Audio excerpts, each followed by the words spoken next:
In this video, we want to present to you some rather compelling evidence that would substantiate the belief that the Earth is now in the midst of an erratic wobble, which in turn is contributing to the extreme Earth and climate changes that are having such a profound effect upon our planet at this time.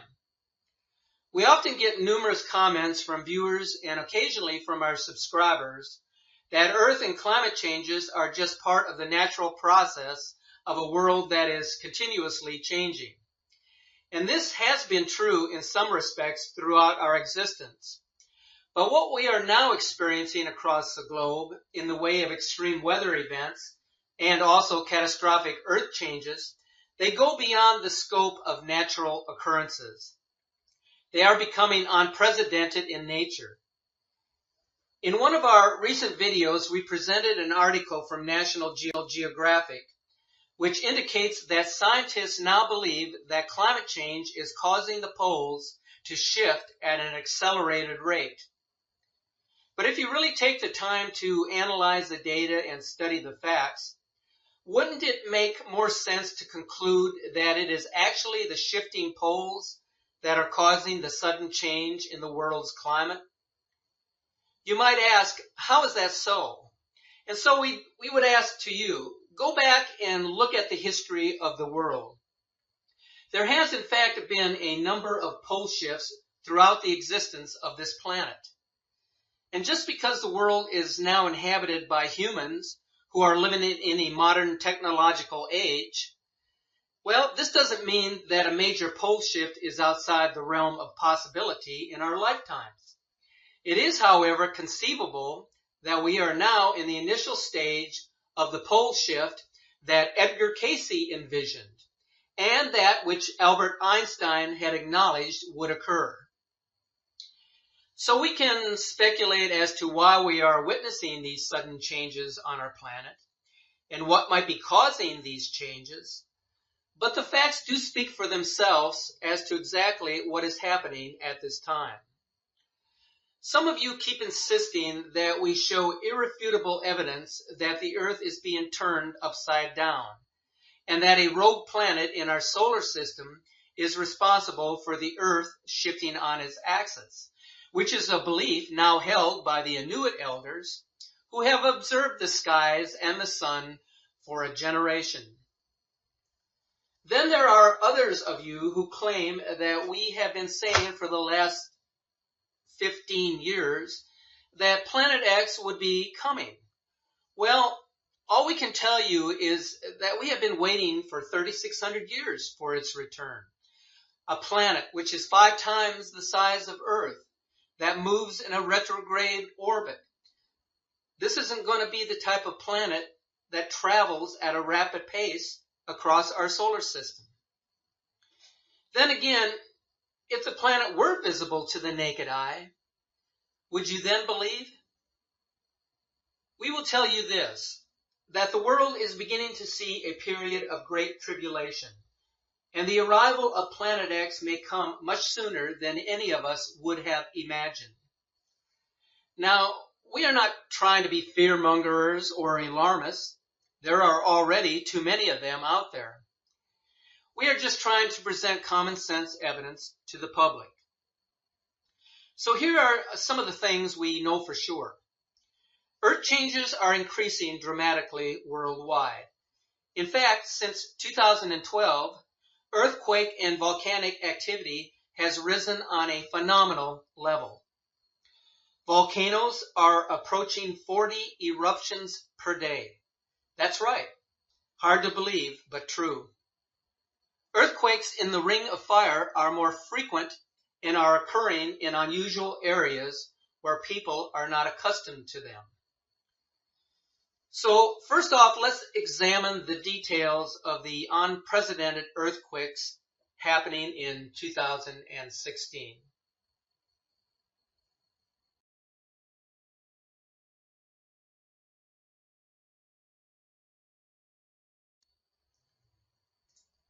The earthquake activity along the Pacific Ring of Fire has been nothing short of unprecedented. From coast to coast, there have been a surge of activity that earthquake researchers are taking note of at this time. On February the 16th of 2016, a report from stuff.co.nz reported a 6.0 magnitude earthquake, which was felt as far south as Dunedin. Now, coincidentally, this earthquake was shown as a magnitude 5.9 on the EMSC website, which would be different from what was shown on the GeoNet site. There have been a number of recent earthquakes taking place in New Zealand that range in magnitude of 4.3 down to 3.6. And then, of course, the 6.0 that was just recently recorded. But of all the earthquakes 3.0 or greater that were shallow in depth, this is a spike in activity that is more dangerous because the tremors are happening near the surface. The earthquake activity that has been recorded on the RSOE website is from the last 2 days alone, which is also very alarming. With the Alpine Fault overdue for a major quake and the amount of activity taking place at the moment, we feel it is wise for New Zealanders to be ready. We should also note that California is continuing to experience tremors with some rare earthquakes recently, along with several smaller earthquakes all taking place within the last few days. Now, moving down to South America, there has been a spike in earthquake activity in the past 24 hours, measuring in the magnitude of 4.8 down to 3.6. Now, this is a signal for pressure building up along these plates, and that pressure has to release at some point in time.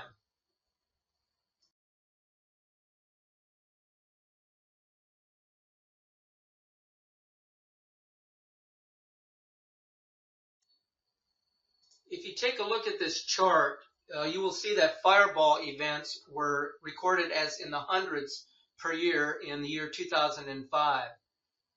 By 2011, there had been over 1,500 reports of fireballs. And since that time, it has dramatically increased to where in the year 2015, there were over 9,000 reports of fireballs. Now, it's interesting to note that the frequency of fireballs has increased by 120% between the years 2013 and 2014, and has risen another 20% between the years 2014 and 2015. Now, this is a significant increase, and it should be generating a lot of attention, but if it is, then it's being done very quietly behind closed doors. Now, looking at NASA's data month by month, we see that the fireball frequency is most concentrated in the months of August to December. However, the numbers for June and July are also increasing significantly, suggesting that the area of space from which asteroid and comet debris is reaching Earth, and consequently into which the solar system is moving, is increasing in size.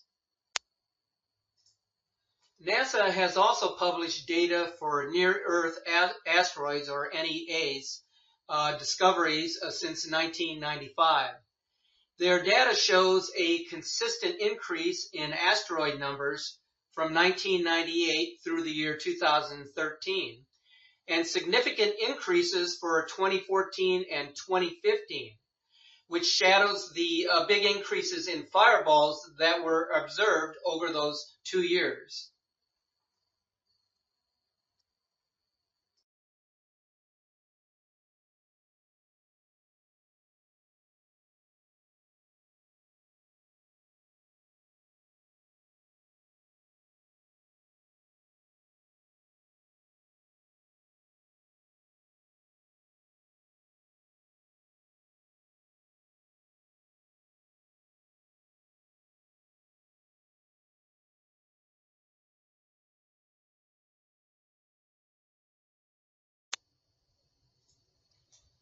Now this chart shows NASA's identification of fireballs since October of 2013.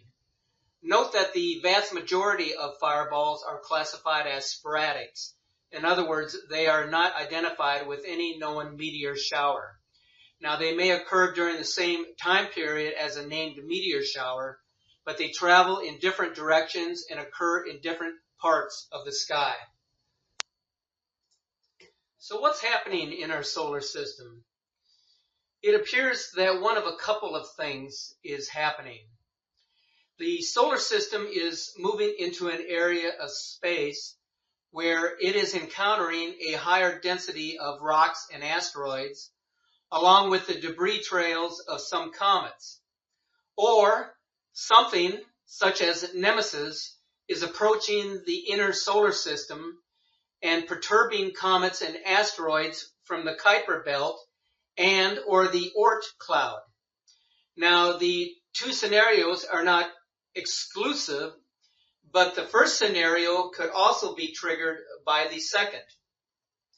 The Nemesis hypothesis proposes that the Sun has a companion star, a brown or red dwarf, in a highly elliptical orbit that periodically disturbs comets and asteroids in the Oort cloud, causing a large increase in the number of comets visiting the inner solar system and a consequential increase in impact events on Earth.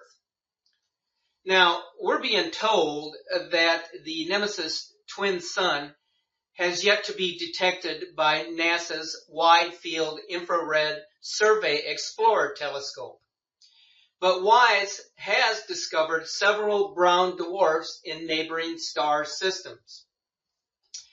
So, what exactly is happening in 2016?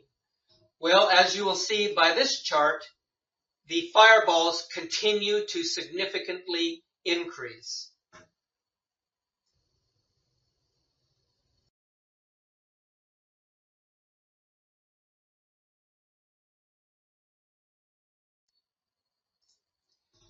The weather keeps getting more and more extreme, with records being broken every day. Here's a shocking example for you. In the year 2015, this was the first year in records going back to the year 1875 that we have seen more confirmed tornado-related deaths in December than in the rest of the year combined. We now not only have land hurricanes, but we have winter blizzard cyclones and river flooding at the same time. We're seeing snow in areas where it has never snowed before. Vietnam, Laos, Taiwan, southern China, Okinawa, and the Caribbean.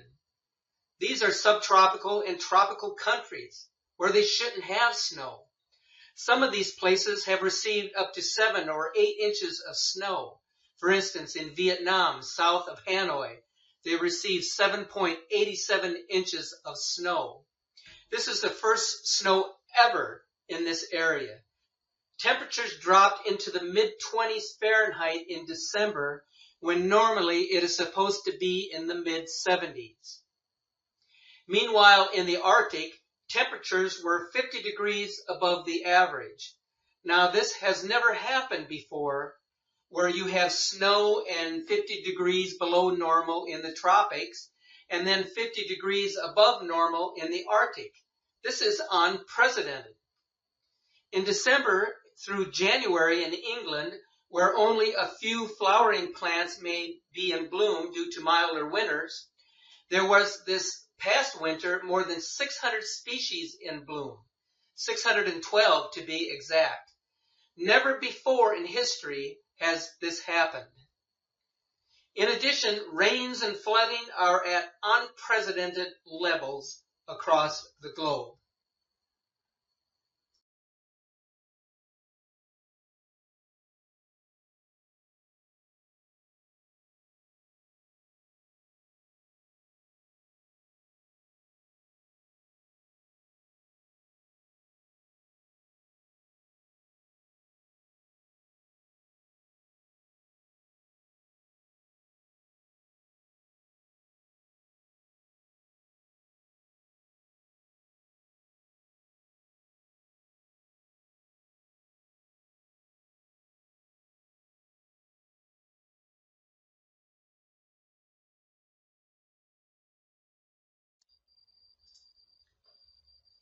So one can argue that there is certainly evidence of the Planet X effect upon the entire Earth, causing it to wobble, which in turn causes seismic and volcanic activity as well as extreme weather. The Planet X effect is setting the Earth up for a coming pole shift. The world's elite know this is coming. This is why they have prepared underground shelters and seed vaults in key parts of the world. This screen capture explains this relative to where the new equator is expected to be. The hypothesis of a major pole shift is the belief that during the shift, the North Pole and the Arctic Circle will be pushed considerably to the south, thus causing the southern hemisphere and Antarctica to be pushed further north above the line of the equator. Now, we can see this playing out relative to this image, in which the Arctic Circle has been pushed into the region which is now South America, whereby the equator is no longer a straight line dividing the northern and southern hemispheres, but rather an erratic line that has been pushed much further to the north, where it is now situated in the heart of North America, before dipping down to reach the southern tip of Australia. At the same time, Antarctica and the South Pole has been pushed up to where it is now situated in the region of China and Russia. So this is an interesting scenario and one worth considering when preparing for safe locations around the world. We are now in the preliminary stages of Earth's axis shift. The evidence of this can be seen in this photo taken after the earthquake, in which Kyushu Island in southern Japan was devastated. The drone footage you are about to see is absolutely astonishing. While watching this, it is difficult to believe the extent of the devastation that has taken place on Japan's southern island. In late April, a magnitude 6.5 earthquake was quickly followed by a magnitude 7.3 earthquake just 28 hours later. Those earthquakes made headlines all over the globe. But why was there such tremendous damage? Well, it turns out that those two major quakes worked in conjunction with more than 600 smaller quakes to cause historic devastation all across Kyushu. As you are about to see, giant fissures have opened up in the ground right along a fault line that runs directly across Japan's southern island. And this has a lot of people extremely alarmed. Once a major disaster falls out of the news, the rest of the world tends to forget about it. But for those on Kyushu, this crisis is far from over. Authorities are still scrambling to rescue those that have been stranded by the recent earthquakes.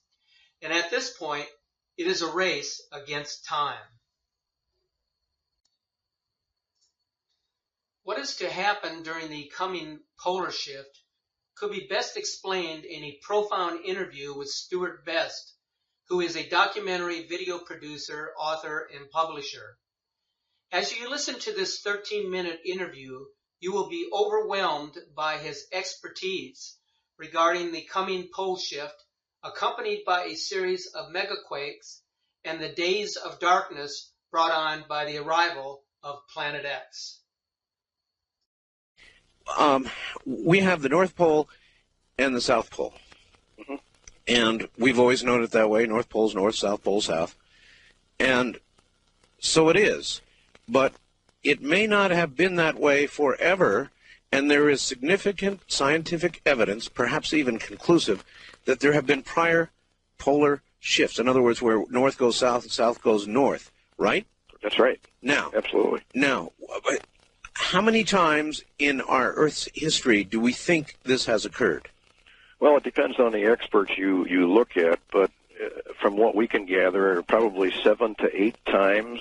They're just, I think partially they're guessing because of records, but it has happened a considerable number of times. From a biblical perspective, there is at least probably 2 I believe there was one before the creation of Adam and Eve that you'll find in Genesis. And then it appears as though when the time of Noah's flood came, that also may have incorporated at least a partial polar shift, if not a total one.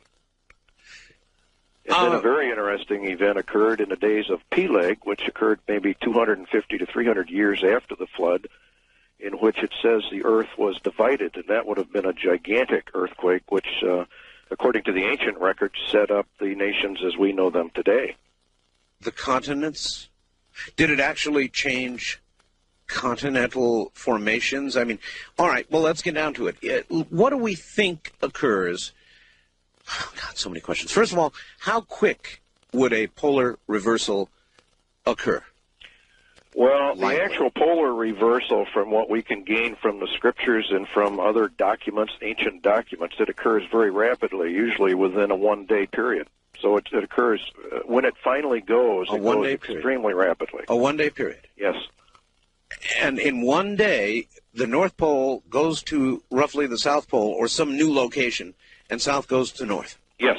Okay, if that were to occur, what is our best guess about what would happen?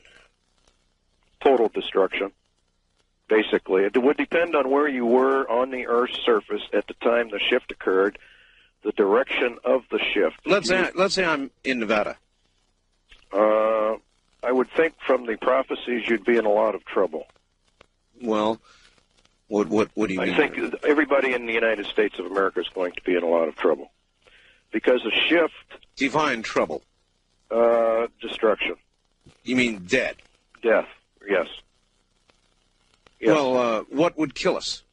Well, let me just quote you from Isaiah, for example. Behold, the Lord maketh the earth empty, and maketh it waste, and turneth it upside down, and scattereth abroad the inhabitants thereof. Okay, translate that into what that might mean scientifically. Well, scientifically, that would mean that in a very short period of time, the North Pole becomes the South Pole, and actually probably goes beyond it. Sure. Because... no, but I mean effects. When that happened, what... Total destruction. By what means? By means of, well, shall we say, outside, almost outer space, cold coming down to the surface. The scriptures indicate a tremendous roll cloud develops. If you've seen major squall lines, you've seen these roll clouds. Oh, listen, brother, I used to chase them. I chased them looking for tornadoes, so yes, I'm extremely familiar with the roll cloud. Okay, now multiply that roll cloud by a tremendous margin, because what happens is the surface of the Earth changes directions rapidly, but the atmosphere above it does not. Wait a minute. The surface of the Earth changes directions. Right. In a shift, the Earth is tilted at approximately 22.5, 23.5 degrees. Right. All right. Now, when a shift occurs, right, that tilt, the Earth, the North Pole, starts to slide to the south. Now, as it slides to the south, it is fairly solid, so the crustal part of the Earth just simply slides. But the Earth, or the atmosphere, does not catch up with it. It doesn't just move with it. Oh, my God. You know, I once had somebody on here talking about polar shift, and he said there would be 800-mile-per-hour winds. Oh, I would think probably at least that, probably even more. And so if I just heard you correctly, you're saying the Earth's surface would move, but the atmosphere wouldn't. The net effect, though, would be atmosphere moving by us, or us actually, it wouldn't make any difference. The net effect would be stupendous winds. Yes. Yes. In fact, the atmosphere would actually begin to roll back as the surface of the Earth accelerates in the shift. Because the atmosphere cannot keep up with it. It begins to roll back, and it creates a huge vacuum area. For the first time, I understand this. And then air from the outer space comes down because it's super cold, and you have instant freeze of anything that happened to be there that would... I take it you mean actually upper atmosphere, yes. the very thinner, very cold upper atmosphere. Yes. anybody who's ever been in an airplane, one of the recent 747s, when you look at the outside temperature and you're only at like 40,000 feet, the outside temperature is like minus 80, minus 90 degrees typically. Yeah, it gets pretty chilly up there. Just that far up. So further up in the atmosphere, of course, it's if that were to suddenly come down. Well, you have instant freeze, which probably explains the findings in Siberia and whatnot. You mean the vegetation in the woolly mammoths? Yes. Yes. Instant freeze. They were quick frozen in a split second. The only thing that would do that is super cold air approaching, because of wind chill factors. And it would have to be very fast. Oh, instantaneous. They would never know what hit them. Nobody would know what hit them. Uh-huh. There will be warning signs. Like what? Well, we're already getting the warning signs. We're seeing changes in the weather patterns. The patterns are getting more and more violent. Boy, I'll tell you, there's no question about that. I think we're in the preliminary stages of a polar shift. Now, let me tell you a little story. This is a true story. I could read it because I've got it here somewhere, but I know it by heart. The Fujita scale of tornadoes actually goes to 12, but that's just an academic study. Mm-hmm. On Earth, in our atmosphere, it is impossible to have any, the scientists say anyway, meteorologists, impossible to have anything greater than what's called an F5 tornado at 318 miles per hour. Now, that's exactly what we had, was 318 miles per hour. That is the top, the very tip top of the F5 scale. At 319, which, by the way, they think they might have actually had, you would have an F6. And they say that's impossible. And yet, it occurred. And everybody who's been watching the weather maps knows the horrendous tornado season that we've had. And you're saying this is a harbinger. Yes, absolutely. In fact, it's going to increase tremendously. Then there's one more thing. And I've been dealing with this on my show now for 2 years. So I'll tell you about it. You can tell me if it means anything, Stuart. But from time to time, I will suddenly start getting all these emails and faxes, and people will start saying to me, hey, Art, guess what? My compass is suddenly deviating anywhere between 8 to 15 degrees west. And it's freaky. It's like the pole is wandering a little bit, and then it comes back. Mm-hmm. Well, a magnetic pole shift probably will precede the actual literal pole shift. When the magnetic poles shift and go into, I guess, what you could call them a dipolar reversal, there is a period of time in which the magnetic field actually collapses, according to the scientists that have studied this. In other words, goes to zero. Goes to zero.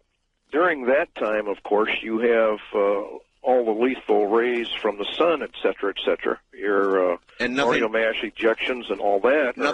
Nothing to protect you from them, right? That's right, because it's the magnetic field that actually does most of the protecting, which is one of the reasons why your satellites or manned satellites are below the Van Allen belt, because they're protected by the Van Allen belt itself from the more lethal rays of the sun.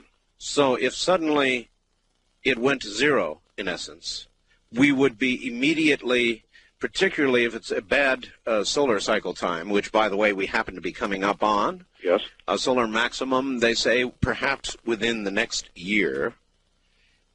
You would then be wide open to a coronal mass ejection that could flip the poles? Yes. Well, I don't know if it would actually literally create the polar shift, but it could certainly rearrange the magnetic poles tremendously. And there are some scientists that have done some research on this, and they claim that when the poles go to zero, that it has tremendous effects upon the Earth, great shaking of the Earth, and then it reorientates itself, and the North Pole becomes the South Pole, et cetera, et cetera. Stuart, I have a fellow I interview from time to time named Major Ed Dames from SciTech, which is a remote viewing organization. He has remote viewed something that he calls a kill shot from the sun. And it sounds an awful lot like what you're talking about. Could well be. There's no question that the sun is involved in this, because the time of the polar shift, according to the scriptures, and the time of a solar nova are the same. The Bible indicates in the Old Testament that the moon will give off the light of the sun, and the sun will give off 7 times the light it has now. Now, that can only be described as a mini nova. You know, it's interesting you should mention this, because I've been reading these stories just in the last few days about scientists seeing these suns go into this apparent nova condition a lot lately. I mean, they've got all kinds of new information about it, and if other suns can do it, I mean, our sun is not that unusual. That's right. It could do it too, couldn't it? It not only could, according to the prophecies, it will. And actually, the way the Lord worded it, he said the heavens will be shaken, and the powers of the heavens will be shaken. In other words, things sort of go off from their normal course. The book of Enoch says the moon shall change its laws and not be seen for its proper period. Would anybody on Earth live through such an event? Yes, there are survivors. According to the scriptures, there are survivors. Well, not many. How about scientifically? I don't in any way put down the scriptures, and I realize you're coming at this from a Christian perspective, which is fine. But scientifically, if what you suggest occurred, how would anybody live? I think, again, it would depend on your location upon the planet in relationship to the spin of the polar shift itself. In other words, if you were in an area where you were sort of in the pivot area, probably not a whole lot would happen to you. But those on the outside of the shift, you see, would have tremendous damage. Oh, I absolutely do see. In other words, inside you would hardly feel the motion. Outside, you'd be thrown from here to Kalamazoo. Yes. So there you have it, folks. It's time to see the real evidence of what is truly happening in our world. The next couple of years could very well be the beginning of the Great Tribulation that so many scholars and theologians have spoken of. Take this time to ponder and study what has been presented to you in this video. And as always, you are encouraged to view all of the Planet X videos in our playlist, and especially the videos entitled Nibiru, Planet of the Crossing, which is an animated version of what to expect during the planet's passage, and also the video entitled Planet X Nibiru, the Celestial Nemesis, which provides a compilation of amazing captures of the Planet X system over the years. We'll be keeping you updated on a regular basis as this celestial scenario plays out. But in the meantime, peace to you and have a great day.